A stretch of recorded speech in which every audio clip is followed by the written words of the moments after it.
Breaking news आ रही है इस वक्त नहीं पड़ी। बीएलए से जुड़ी एक और ब्रेकिंग न्यूज मैं बता दूं। दीपक, अजय और आशिका तीनों मेरे साथ बने रहिए। ब्रेकिंग न्यूज यह है कि बीएलए ने पाकिस्तान को आतंकवादी देश बताया है। कहा कि पाकिस्तान का जो सीज फायर है वो सिर्फ और सिर्फ एक छलावा है।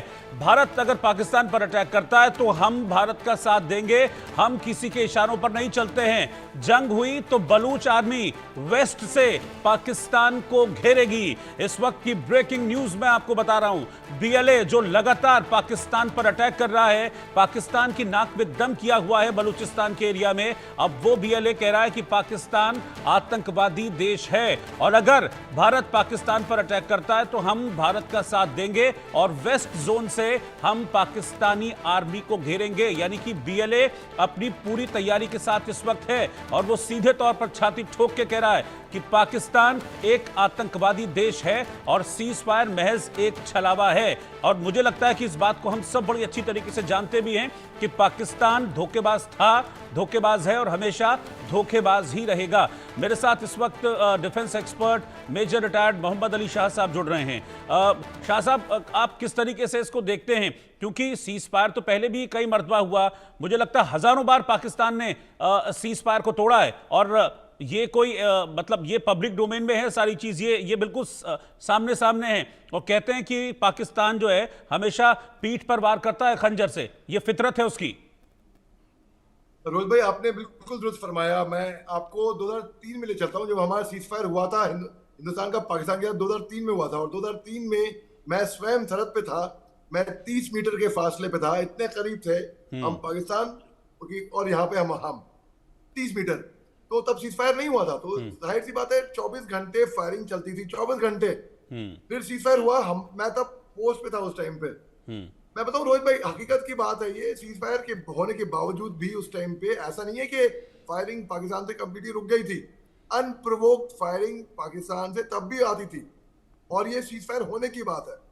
अब आप देखिए, पाकिस्तान ने 2 दिन पहले परसों शाम को अपना मजाक बनाया पूरी दुनिया के आगे, इंटरनेशनल कम्युनिटी में, जब डोनाल्ड ट्रंप साहब तकरीबन 5:30 बजे के आसपास ट्वीट करते हैं कि सीज फायर युद्धबंदी हो गई है, सीज फायर हो गया है।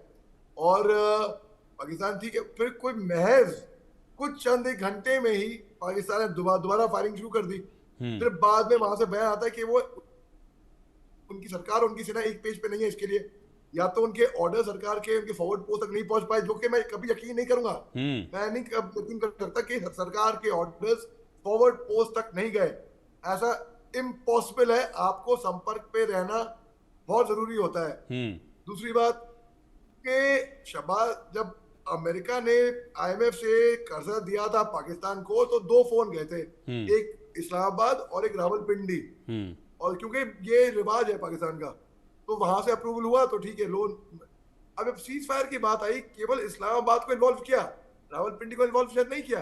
क्यों? तो क्या डोनाल्ड ट्रंप साहब ये नहीं जानते कि रावलपिंडी में ही चलती है वहां का राज? जानते होंगे, बिल्कुल जानते हैं, 100% जानते हैं, हर कोई जानता है, बच्चा बच्चा भी जानता है। तो वहां पर भी हुआ होगा, लेकिन पाकिस्तान इतना शरारती, इतना रोग नेशन है कि वो बाज नहीं आएगा। और उसी टाइम पे जब ये सीज फायर हुआ था, मैंने एक स्टूडियो में था और उसी टाइम पे मैंने कहा था, क्या हम पाकिस्तान पे भरोसा कर सकते हैं? और नहीं कर सकते इन पे भरोसा। ये तजुर्बे की बात है। अगेन, आपने वो एक क्लिप 15 सेकंड का बड़ा वायरल हुआ है, ओमपुरी साहब लक्ष्य फिल्म से ऋतिक रोशन को बता रहे हैं कि मेरे को लंबा तरीका है पाकिस्तानियों से डील करने का। पाकिस्तानी अगर हार जाए तो पलट के बाद में जरूर आता है पीछे से वार करने के लिए, और अगर आप जीत जाओ तो कंप्लेसेंट मत हो जाना, रिलैक्स मत हो जाना, ये फिर भी आएगा। तो वही कहानी पाकिस्तान के साथ में है। पाकिस्तान के अंदर ही काफी सारे इंसर्जेंट ग्रुप्स हैं जो तबाह करने को पाकिस्तान के लिए काफी है, इनको बाहर की दुश्मन की जरूरत नहीं है। ठीक। और ये अहम बात होगी, बहुत जरूरी है कि पाकिस्तानी मीडिया, हिंदुस्तानी मीडिया और डिफेंस एनालिस्ट के साथ बहुत बड़ा प्रोपेगेंडा कर रहा है।